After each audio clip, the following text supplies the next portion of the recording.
right, we are live.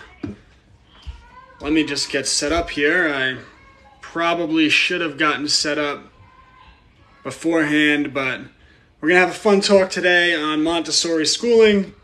I just want to pull up my Homeschools Connected because it gives me a lot of reference points that I can use when talking about schooling. Okay, just taking a look at this.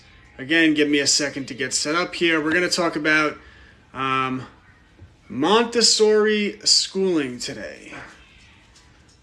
Okay, give me 1 second.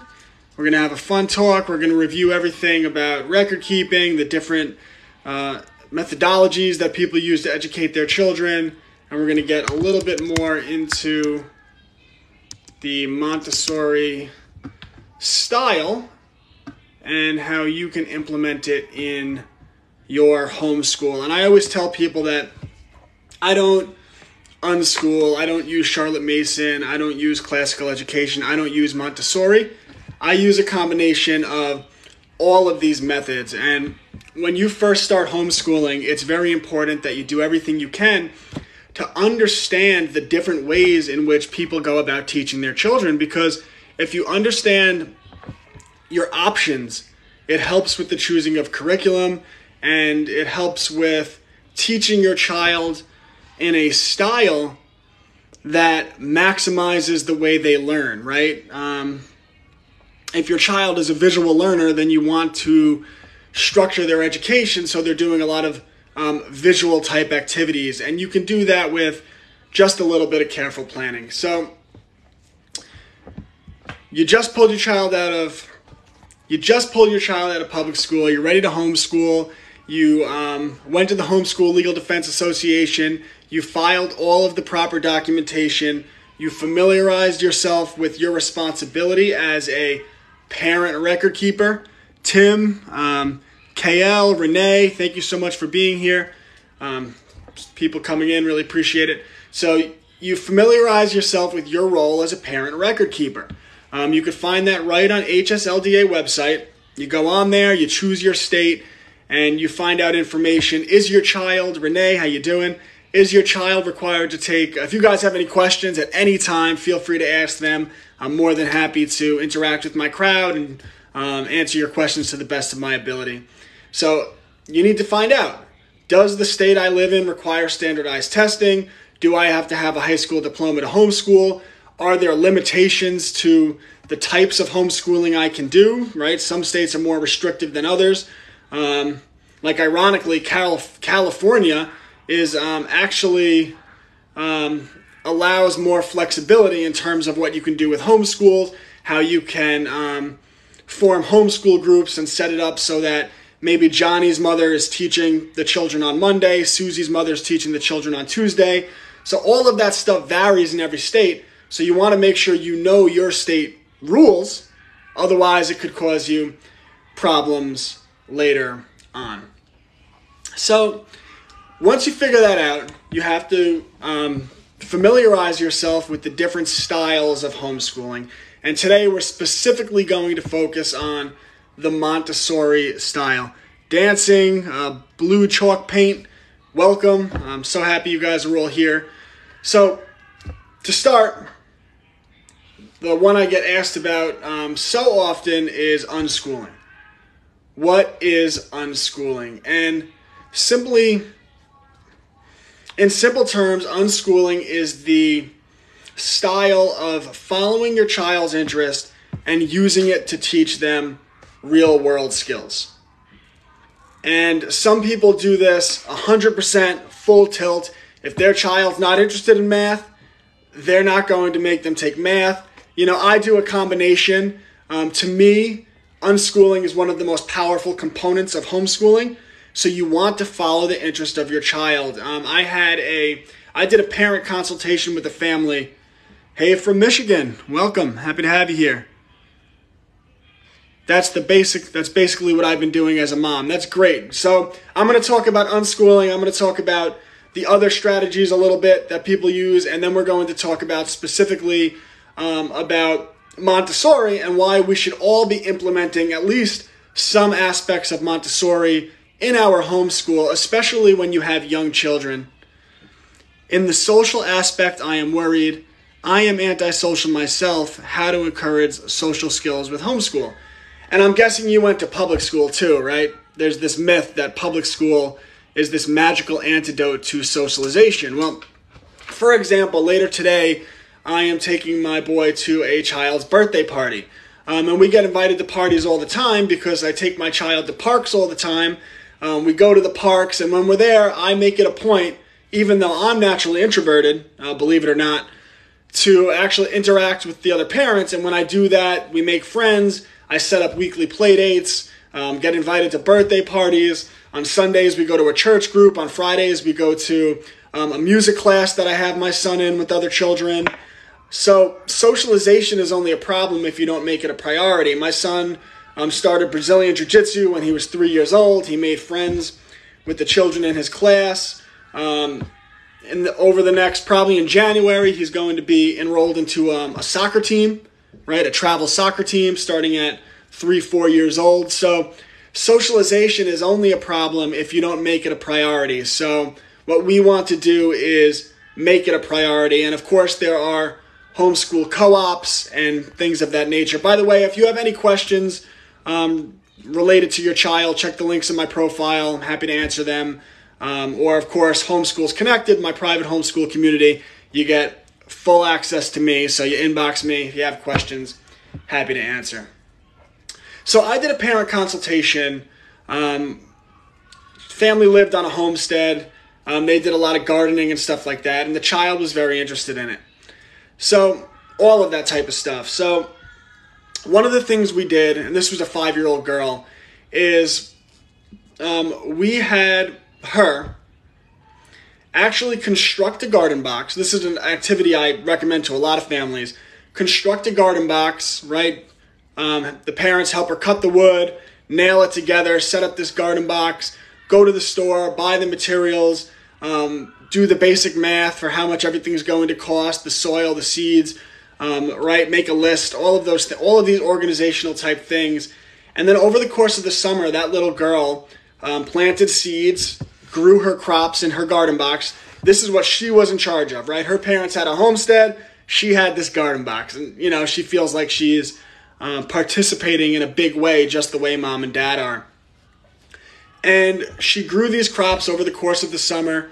And at the end of the summer, when they were full grown, she was given the option to either cook an original meal and invite friends and family over to come and eat the meal that she cooked.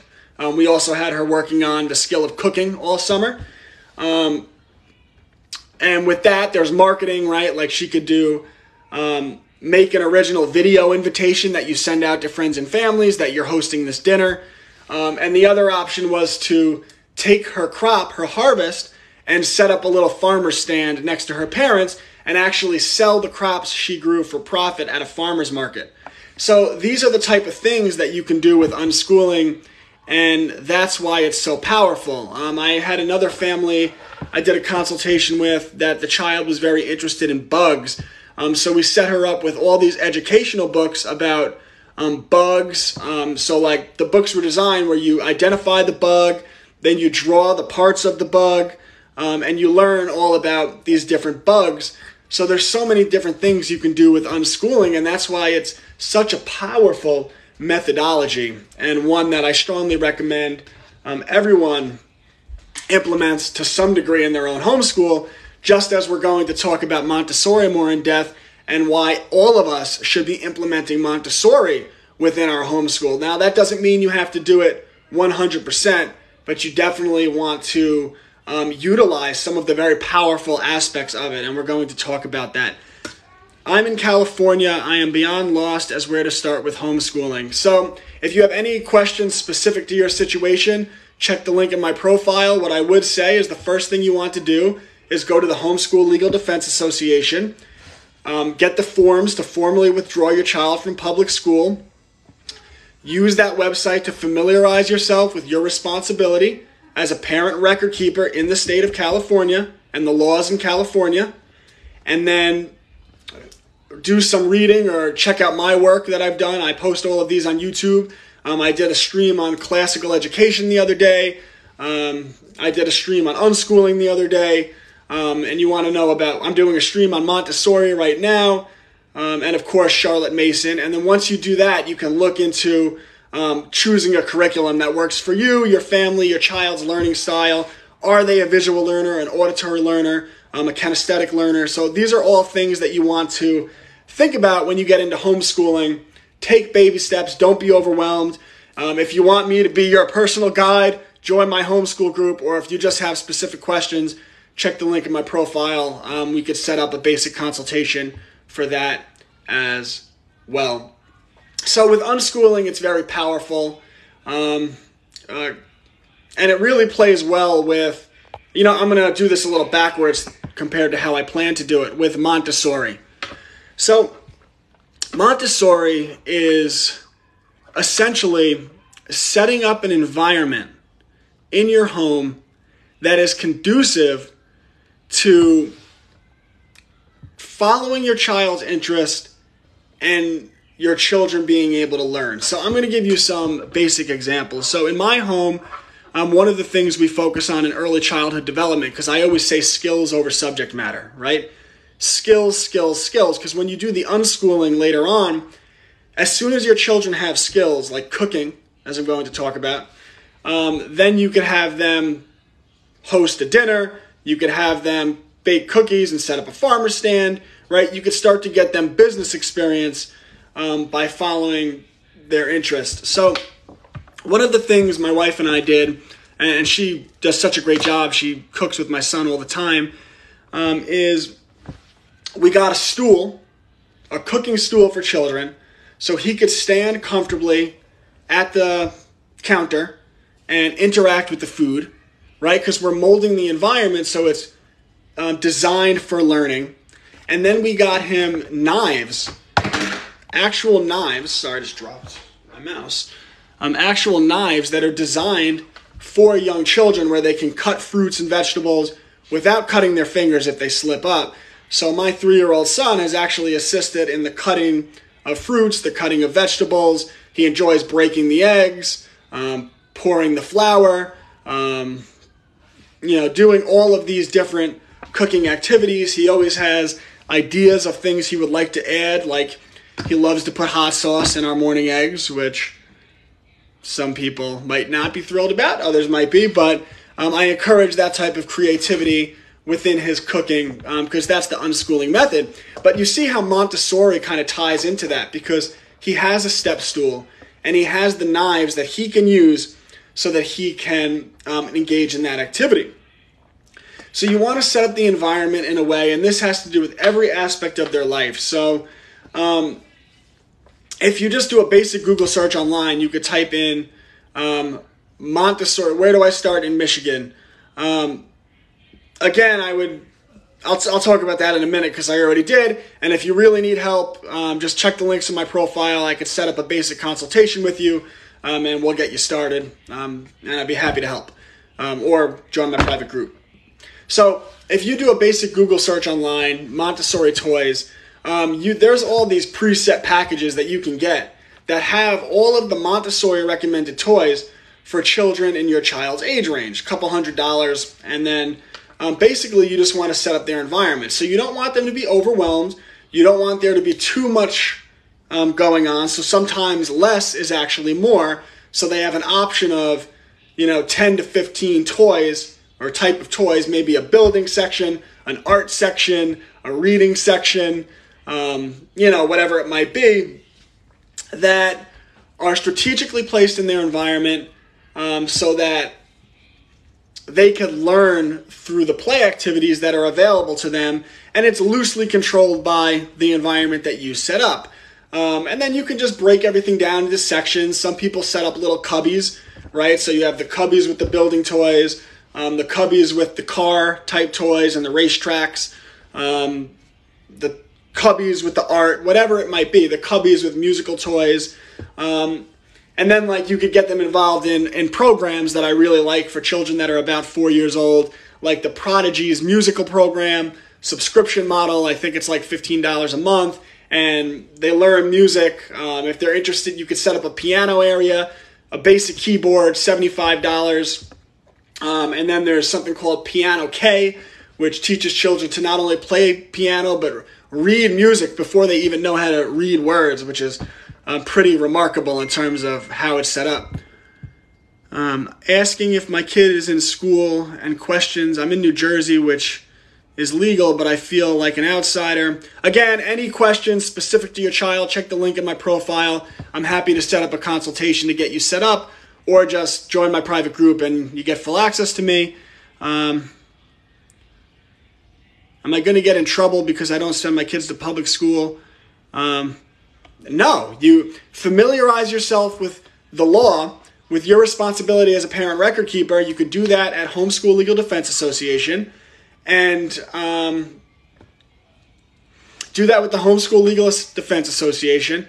And from there, you'll know how to keep records, so that if you dot your I's, cross your T's, so that if anyone does knock on your door, you say, no, listen, I'm teaching all the state-mandated subjects. My child is being schooled to state-mandated hours, right? And I filed proper paperwork with the school district, and I'm keeping them updated on the progress of my homeschool, and then they can't bother you, right? So dot your I's, cross your T's, and if you do that, they won't be able to bother you. Also, with record keeping, say you want to put your child back into public school 2 years from now, right? You're making a claim that they've been schooled the last 2 years, but you better be able to prove it. So if you keep proper records, you can prove your child's actually in the grade they're supposed to be. If you want to join the group, how can I join your private group? The link's within my profile on my TikTok account.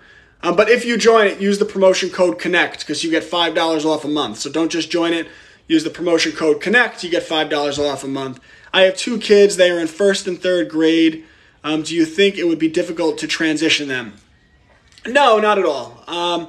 I think sometimes it can be difficult to transition them if they really want to be in the school, because now obviously you're pulling them away from their friends. So what I would do is, if you want to pull your children out of public school and they don't want to leave, I would allow them to take some ownership over the situation. So I would say, okay, well, the deal is, I know you're upset about it, but if we do the homeschooling every day at, whatever it might be, 3 o'clock, we can do an activity of your choice, whether that's going to the park, meeting children after school, setting up play dates, so that they feel that they're not being pulled away from their friends, they're just getting a different education. And then you let them know about some of the unschooling stuff. Hey, if you're interested in computers, I could teach you how to do computer coding and building websites.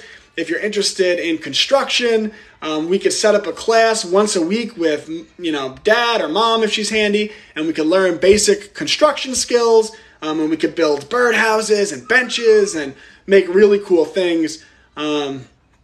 So yeah, you want to work with your children because you want them to take ownership over what they're learning. I've never been told I need to report to the school about my kid. Well, yeah, the laws are different in every state. That's why I kind of beat I kind of beat the drum when I talk about this every day. But I know how many homeschool parents, you need to hear this message. There's a reason I keep talking about it. Go to Homeschool Legal Defense Association and check the requirements of homeschool parents in your state, because in some states, many states, you are required to report to your local school district, and you don't want a government official to knock on your door. Believe me, no one's more anti-government overreach than me. I'm a homeschooling, business-owning homesteader who grows his own food. I get it. I don't want them in my life either, but if they knock on your door, you want to make sure you have legal standing. So make sure you check that, dot your I's, cross your T's. All these homeschool people I see talk, right, these homeschool experts, they talk all about curriculum and style, and I'm watching them like no one tells parents about record keeping. I aim to be that guy, so please go to the Homeschool Legal Defense Association. They are, honestly, they are such a phenomenal organization. It's free membership if you have children under 5. So I've been a member of the Homeschool Legal Defense Association for the last few years. And then once my child's over 5, I'll still be a paid member. I mean, I literally scheduled an appointment with an attorney the other day. And he's for free. He said, yeah, you're a member. You have appointments with attorneys here.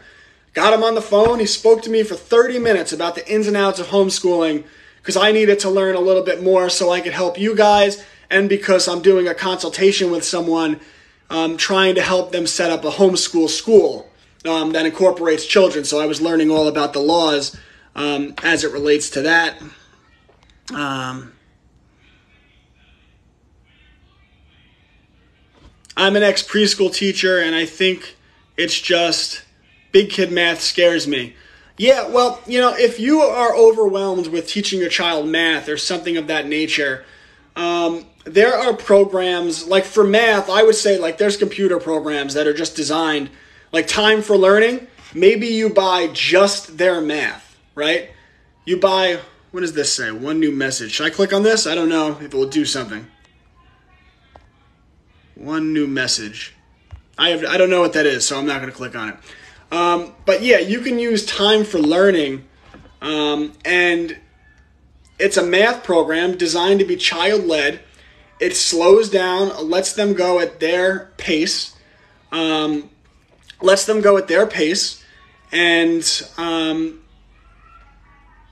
they can't advance until they reach a certain level of mastery. This way they don't go to the next level before they have a foundation. So it's a really good way to teach children math if you yourself worry about that, because I know a lot of people do. How much is your consultation? So I do 3 forms of consultation. So for the last 2 years, before I built my homeschool platform, I actually got started setting up people's individual homeschools. So what I do is I have an initial consultation with the family, usually for about an hour. We talk about the ins and outs of what their child's education has been, what they want their child's education to be, and what their child is interested in, who their child is. I then create a document with my full recommendation of all the programs, all of the extracurricular activities, all of the socialization, everything, the way their homeschool should be structured. I create a document, which is basically kind of like when you go to school and they create an IEP. Well, I'm creating that homeschool document. And then we have a follow-up reconvene meeting in which I review everything with the parents, answer all of their questions, and parents pay me $250 per child for those consultations. Now, I also have other consultation options. If you just have questions about setting up your child's homeschool and you want a back and forth, I have $15 for basically that type of consultation. You could find that on the link in my profile. I'll help you get your homeschool set up, $15, answer any of the questions you have, give you, what I think you should do. Or if you want just the one conversation without me writing up the document and having the second meeting, you could schedule the link in my profile. It's $50 just for the conversation, but I don't do the follow-up and write up my recommendations. So it's really just what you want, but I do 3 forms of consultations, and I've done such amazing work with so many great families, not only in the United States of America, but actually all around the world, which if you would have told me a few years ago when I was a teacher that that's what I would be doing, I probably would have looked at you sideways. So I have been very blessed, and in my opinion, the homeschool community is the greatest community in America on the internet because it's personal responsibility. Freedom isn't free, right? And people that are having children and raising them right and putting family first and educating their own children so they don't become indoctrinated are the people that are going to be building a better country in the future for my son, for my daughter, and God willing, many more children, as many children as God is willing to give me and my wife can physically handle. So we're family is wealth. Let's see. Is this a homeschool program for K through 12? Yeah, I help people set up all types of programs. Any tips on getting my 7, almost 8-year-old, my 2nd grader, doesn't want to read? Yeah, so look, I'm in my... I'm in my private homeschool community right now. Homeschools Connected.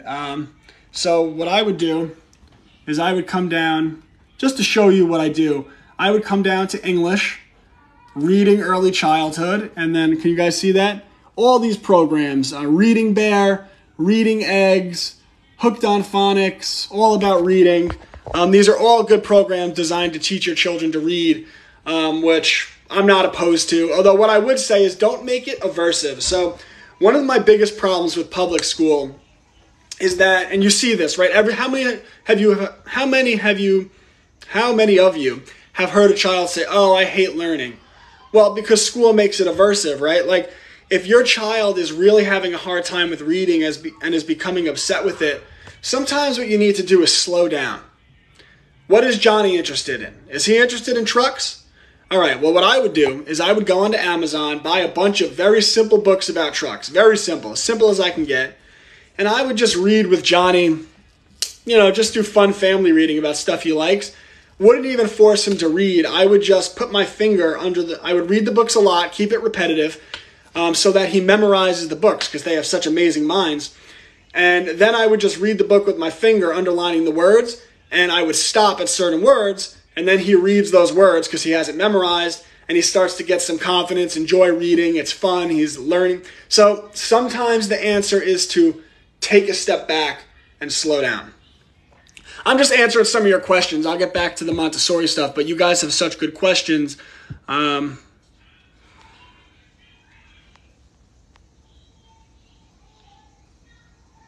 It keeps saying I have a message, but I don't know what that means. I don't want to end the stream by accident. My boy loves your books. I hope they lead to some great conversations. That's why I wrote them. Okay, you want to get your kids set up homeschooling kindergarten. So that's a good transition back to Montessori. So when you're setting up that Montessori style school, which I really like for kindergarten, it's all about creating an environment that is conducive to learning through play. So you could have an art section, you could have a music section, you could have a car section, you could have a building section, maybe Legos, whatever it might be. And if you want something that's pre-done for you, like I said, just Google Montessori toys, and they have these packages you could buy for like $300 that have all the toys you need to set up a Montessori kindergarten school. And then from there, it's just really setting up the environment so that it's easy for your child to navigate. So you want to have a book section with all the books laid out so it's easy for your child to see. You want to have that art section with low tables so your child could sit down at a low table and do artwork. You want to have posters put up on the walls around the house, but you don't want to have them up high. You want to have those posters so that they're accessible to a 3-foot tall human being, right? So Montessori is all about setting up your environment in a way that is very easy for your child to navigate, very easy for your child to learn. By the way, if you missed some of this, I post all of the replays on YouTube on a 1-day delay. So my streams from the last 3 days are up there, and I stream every day at 12 noon. And by the way, I am going to be doing interviews with homeschool parents, experienced homeschool veterans, and I have some big-time interviews lined up 12 noon over the next few weeks. I am very excited about that because there are parents, like people see me talk about homeschooling and they're like, oh, he's very impressive. I have come across some veteran homeschoolers that have homeschooled 10 children for 15 years that you would not believe the wealth of knowledge these people are. And I'm going to get them on this stream as much as possible, interviewing homeschool parents, asking them the tough questions, what they've learned through all their experience with homeschooling, what new homeschool parents should look out for and be aware of, what their recommendation is to new homeschool parents, what's the favorite thing they've ever done as a homeschool parent, what resources should homeschool parents definitely use, what curriculums do they like. There is a wealth of knowledge out there, and I have a plan to bring it to you, the people, as Bain would say. So, very excited about that. So you have unschooling, we covered that. You have Charlotte Mason, we covered that. We love our new homeschooling.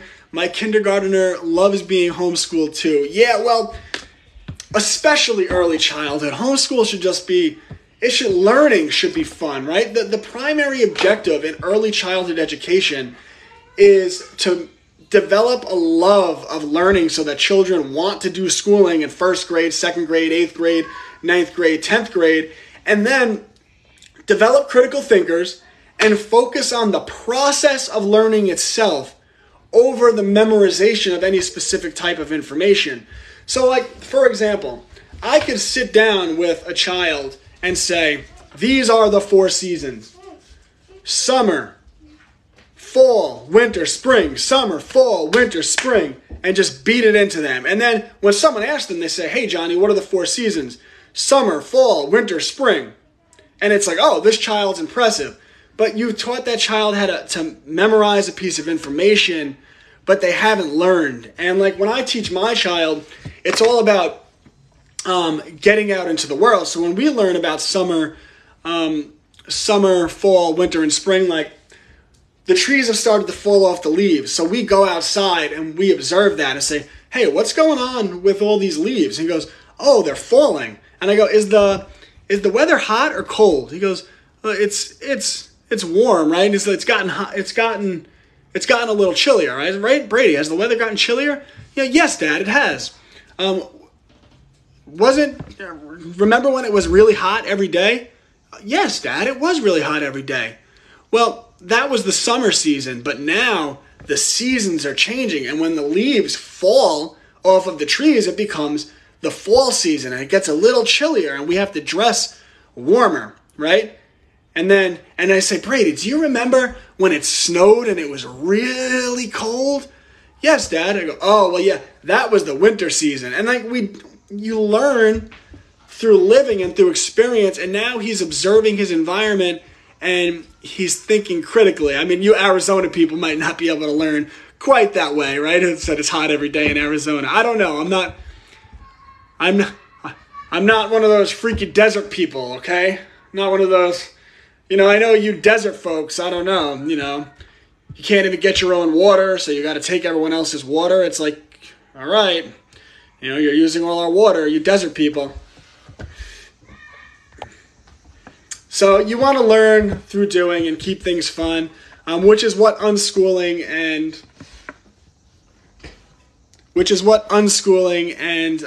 the Charlotte Mason methodologies are all about. And then, of course, the other methods of schooling that you should familiarize yourself, because like I said, I utilize all 4 of these. Laugh out loud, that's Phoenix. My yard is rocks, I promise. It's rocks, so you don't even grow your own food? I tell you, you Arizona people. No, I mean, Arizona's a pretty cool state. I haven't been there, but I have multiple friends that have houses there, and they tell me that it's absolutely lovely, and there is a culture of freedom there as much as I understand. So that's pretty cool. But yeah, I mean, Montessori style, right, which is all about setting up your environment. You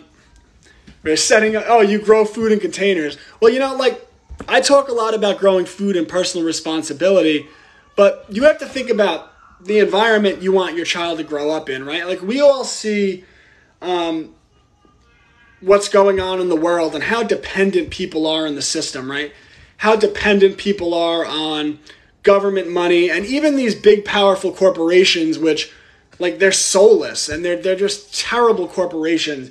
But, like, you can't go to the grocery store without covering your face, right? Without covering your breathing hole. And some of these grocery stores, like in New York City, are trying to demand that people show them medical records, proof that they've gotten medical procedures in order to grow food. So you got to think, we have to educate children for the world they're going to grow up in, not the world that we grew up in. So like, as a personal example, right, because I'm big into personal responsibility, I sold my house in Long Island, moved my family across the country to get land and start a homestead out of debt, because again, that's important too, because you're less controllable if you don't have debt. But to start a homestead in North Carolina, because I want my son to grow up learning real world skills, planting seeds, growing his own food, becoming the master of the land around him, so that cash is not king. Cash is not king. So cash is some people's God, but cash is not king. Jesus is king. And I'll get into that. But, by the way, I don't want to scare anyone who's atheist. You live in North Carolina, well, inbox me if you homeschool. I'd love to get the children together if you're around me. So, definitely if you're in my area. So that's cool. But yeah, so I want my son to grow up learning these skills and growing his food. And then they learn so many other lessons, right? They learn about what nutrition is, what it means to be healthy, right? The difference between processed food and food that comes from the earth. We could do composting and soil, right? By the way, I have a book coming out called You Are What You Eat in the Cubs to Bears series, probably in November or December, which I'm very excited about. We live in North Carolina, and I'm getting into homeschool. Can all of you Carolina people inbox me? Let's do this together. I'm sure you'd love to have me on your homeschool team. Let's do this together. I love it. So, yeah, I want my son to grow up having that personal responsibility. And as far as cash being king, and this is why I say Jesus is king, but cash is the God of so many people, is because we as a society have accepted a culture of debt. And this is why I wanted to do this for my children to see me living this way.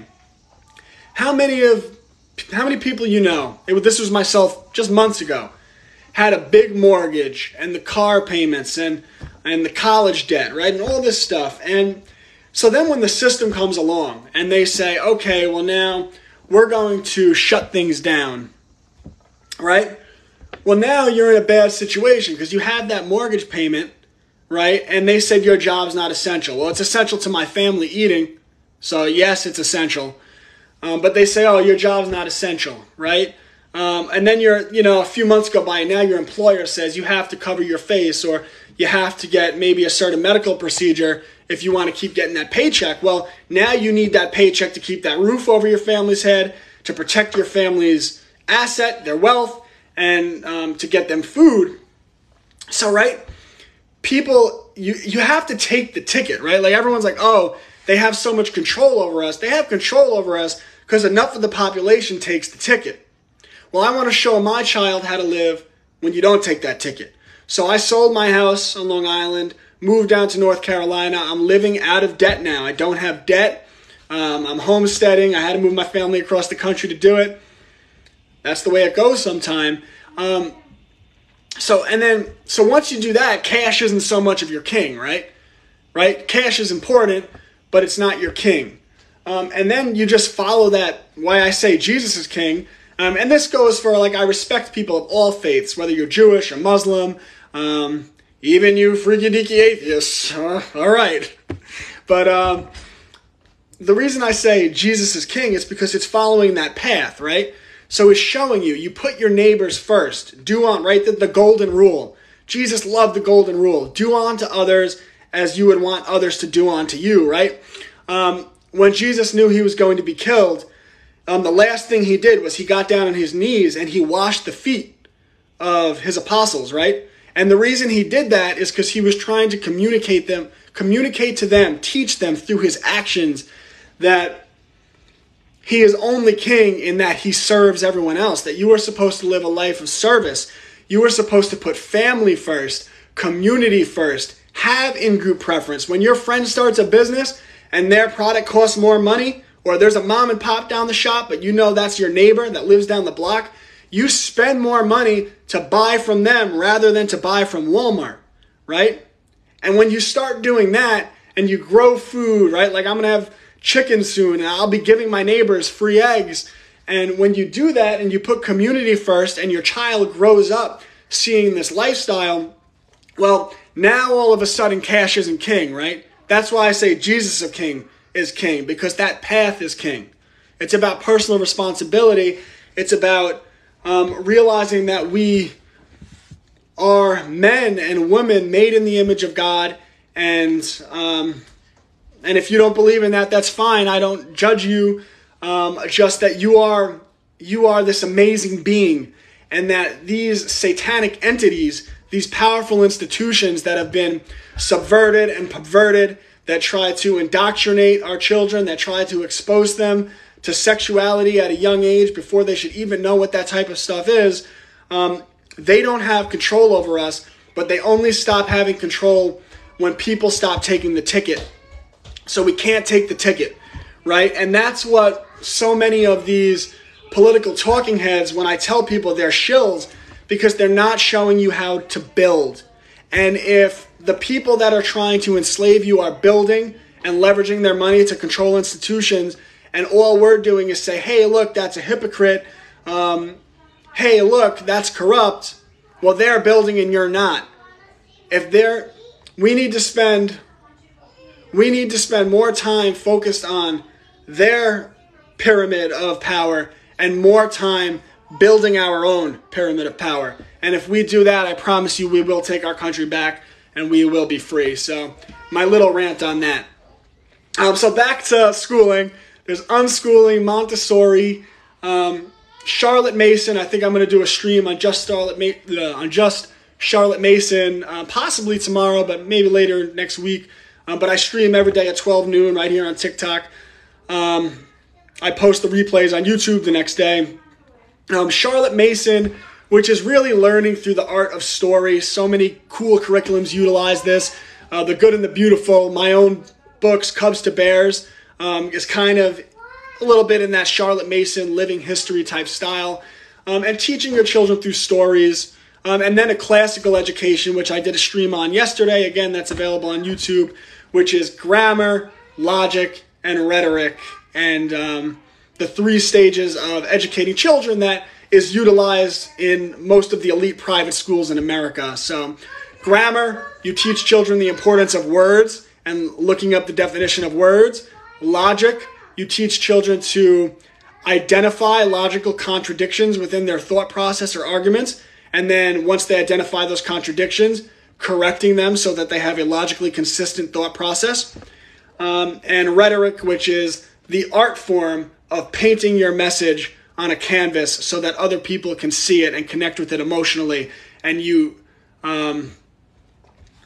transfer your knowledge to other people, which is what I attempt to do here.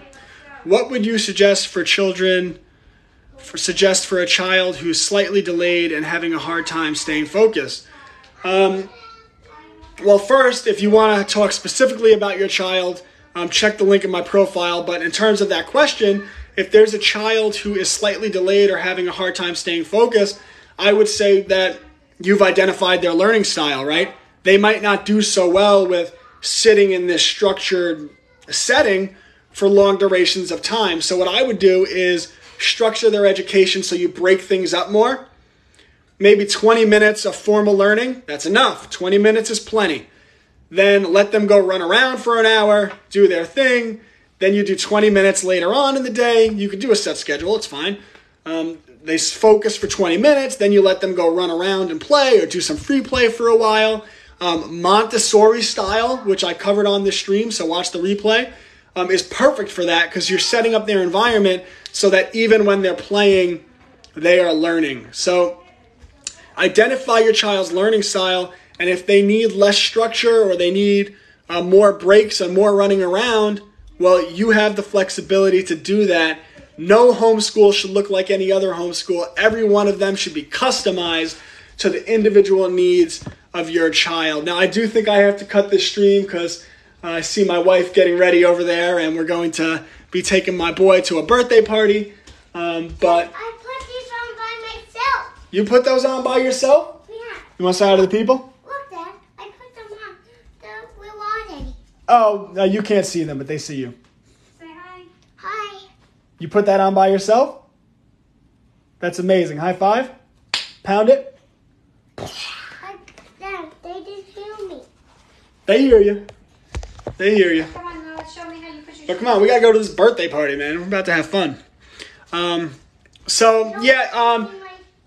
Like I said, I do have my consultations that I do. So you really have 4 options to work with me. And if you don't mind, I'm just going to go through them. So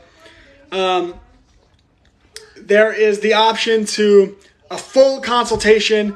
That's where we do a full meeting. I go through my whole question list. We cover everything that your child's education has been, that you want it to be. I write up my full recommendation, all the curriculums, all the extracurriculars, everything you should do. And then we have a reconvene meeting. If you want to schedule that, go on my website. You got to email me and I'll schedule an appointment for that. If you want just to have a good phone conversation where I sit down with you for 30, 45 minutes, answer all your questions, you could schedule that with the link in my profile. If you want to just have a typing back and forth, go to a link in my profile. You can, there's an option to do that. You ask me your questions. I'll answer your questions. That's $15. And if you join my private homeschool community, which is what I really like, as soon as you join my community, I inbox you and I work directly with you within my community to help you set up your homeschool and to serve as your guide for as long as you're a member of my community. And, you know, the people that are members of my community, their success is my success. So I take it very seriously. By the way, that goes for if you seek my counsel, your success is my success, and I take that very seriously. Awesome. Thank you. We'll surely do this. God bless. God bless you. And just know that the future is so bright. So don't ever get caught up in all this despair. I can't tell you the amazing people I meet every day. And it's been a blessing, and my life's work has been a blessing. Find your purpose, follow it, and always remember that freedom is not free. We earn it every day of our life. I'll be back tomorrow at 12.